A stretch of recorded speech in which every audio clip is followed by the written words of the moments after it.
Lightweights Bumpus and Louie Lomeli to introduce the fighters. Let's go to the ring and Michael Buffer.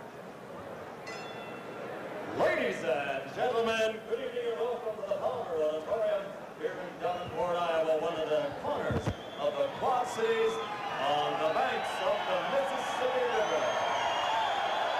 My top-ranking corner is proud to bring to you professional boxing for your entertainment. Now, all the bouts tonight are sanctioned by the rules and regulations of the Iowa Athletic Commission. Al Meyer and Cal Crook representing the commission at ringside. The timekeeper is Al Silva. Counting for the knockdown seconds, Gary Rumballs. And at ringside, the physician is Dr. John Johnson. And now, ladies and gentlemen, let's get ready to rumble. This bout is scheduled for 8 rounds in the lightweight division. The referee for this contest is Mike DeFavis. Introducing first in the blue corner.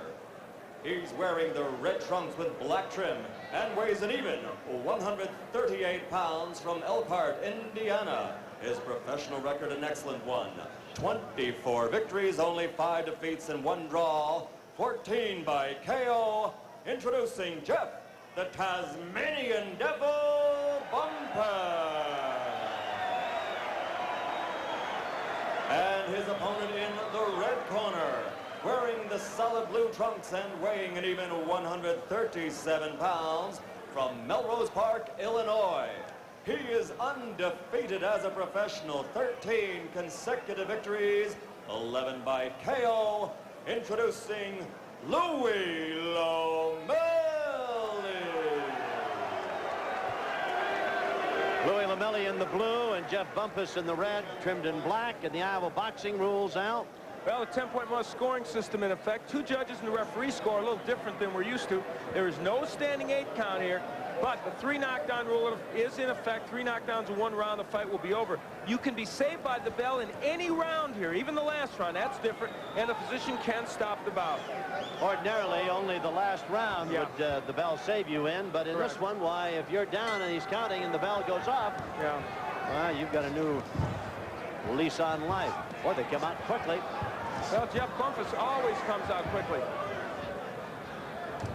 Bumpus the southpaw, Lomeli in the blue trunks, and Bumpus drives him into the ropes, and Lomeli pounds away at the body, the midsection, and to the head as the referee, Mike DeFavis, steps between them.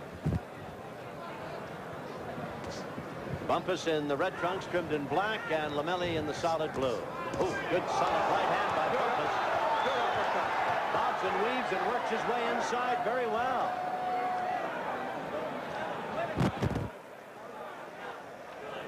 Bumpus a very quick starter, and Lomeli a bit slow getting underway. Took some pretty good shots from Bumpus, who bobbed and weaved his way inside. Bumpus tackles this man, picks him up, and drops him. Interesting. Jeff Bumpus, an interesting young man, and he shows us in that little episode that he doesn't like what Lomeli's doing to him.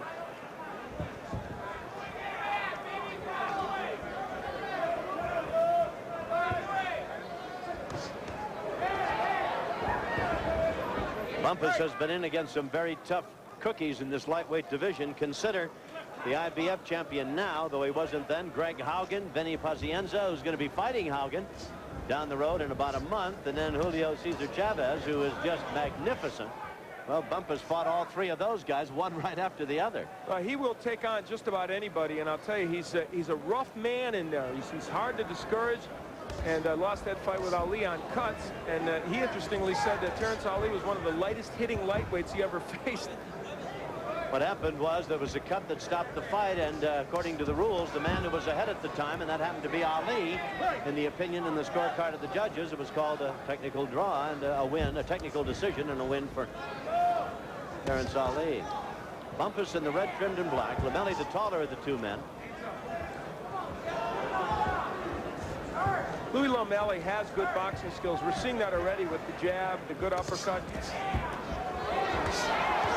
and he's hammering Bumpus on the back of the head while holding on, and the referee really should have separated those 2 guys. Well, George DeFavis, a little indecisive there. Did not give a warning to Lomeli, which is a little surprising. Really. Lomeli's got a lot of blood coming from his nose from some earlier shots thrown by Bumpus. Been a very busy opening round. A lot of blood coming from the nose of Lomeli. In fact, he may be cut on the lip. We'll have to take a look at it as you see the seconds ticking away here in round number 1, scheduled for 8. Round 1 coming to a close. We'll be back to see round 2 after this. You want the usual? It wolfs down broken glass for an appetizer. And here's the blue plate special. Then it devours a portion of nails and wood chips. I like a man who cleans his plate.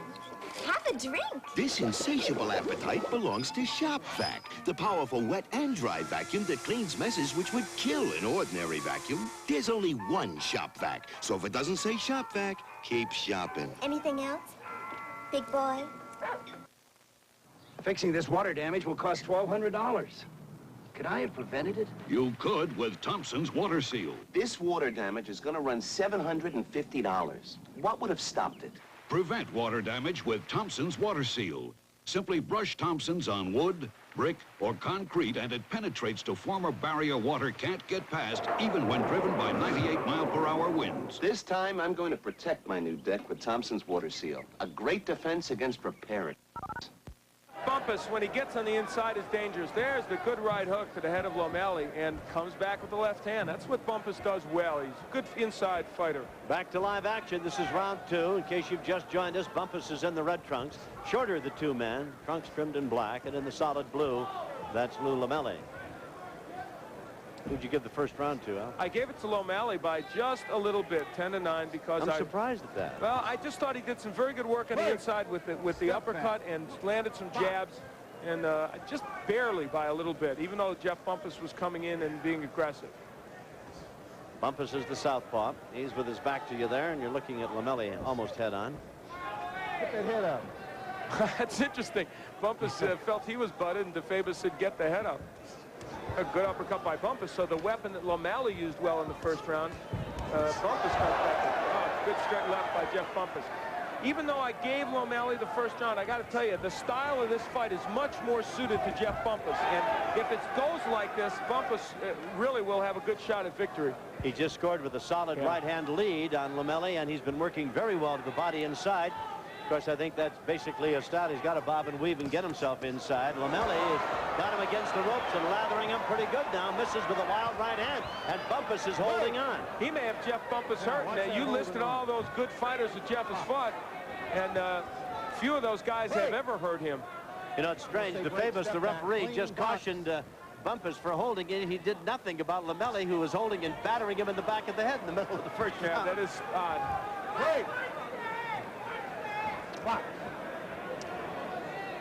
Minute 14 remaining here in round number 2, scheduled for 8. Bumpus gets himself backed into Lomeli's corner, and Louie scores with a solid left-right combination. He's got Bumpus in a bit of trouble and hurt as they fight above us. Again, Lomeli scoring solid shots. Bumpus is, frankly, Al, I think, kind of holding on, trying to weather the storm. It's really surprising because to hurt Jeff Bumpus, get him in trouble like this, very difficult process to do. Haugen, Pazienza had trouble doing it. Oh, nice counter by Bumpus. This is a good bout. Bumpus with a very good counter comes back and stops Lomeli in his tracks.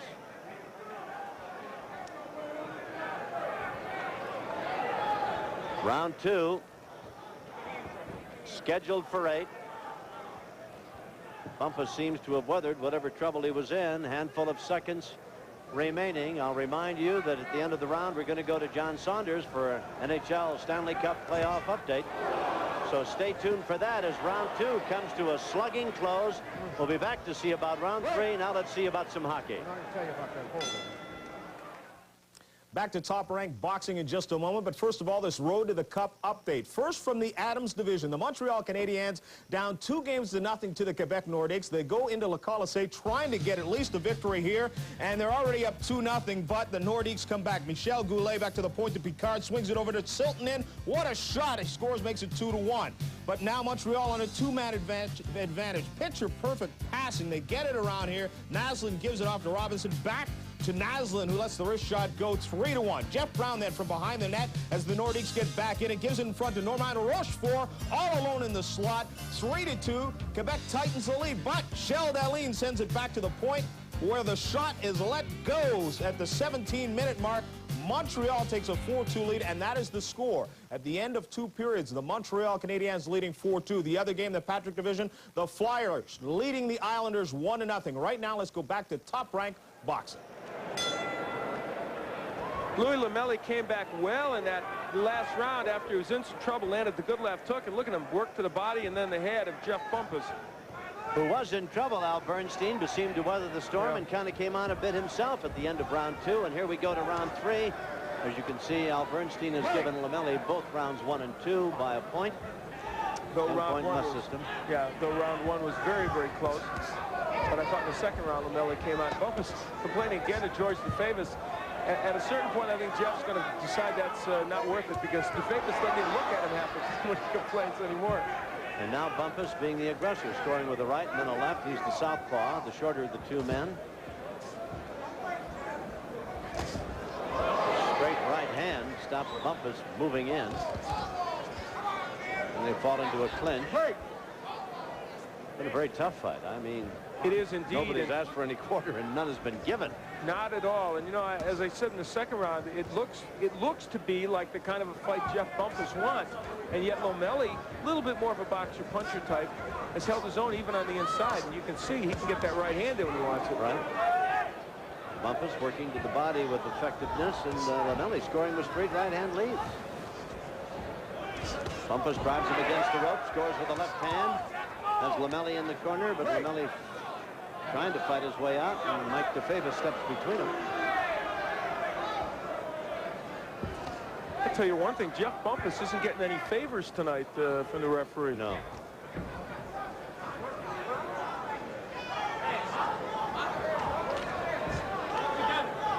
It's Lomeli's first fight outside Chicago. All of his pro fights have been in Chicago. It's not that far out of Chicago, about 150 miles, but he said that even though that is the case and it's a big fight on TV, it doesn't feel different. He's not fighting like he's nervous at all times. No, no. And of course, to Bumpus, I should say Bumpus, has been in against everybody. He's not likely to be nervous about anything at this point. Good right hand scores, and Lomeli slips away from a couple of right-hand leads thrown by Bumpus. He was quite frank at the weigh-in this morning, saying this he can't afford to lose this fight, because he then suddenly drops in the thoughts of a lot of people in the lightweight division. He's got to maintain his position, whatever that might be in his mind in that division, and of course he has to have a win to do it. Well, and he said he would drop to literally to the point of being a trial horse, where he would be the barometer of all fighters. And I think that was an accurate statement on his part. And of course, he doesn't want to fall into that category. Again, a slight trickle of blood from the nose of Lomeli. Coming to the end of round number 3. Probably the quietest of the opening rounds, but a busy one nonetheless. We'll be back after this.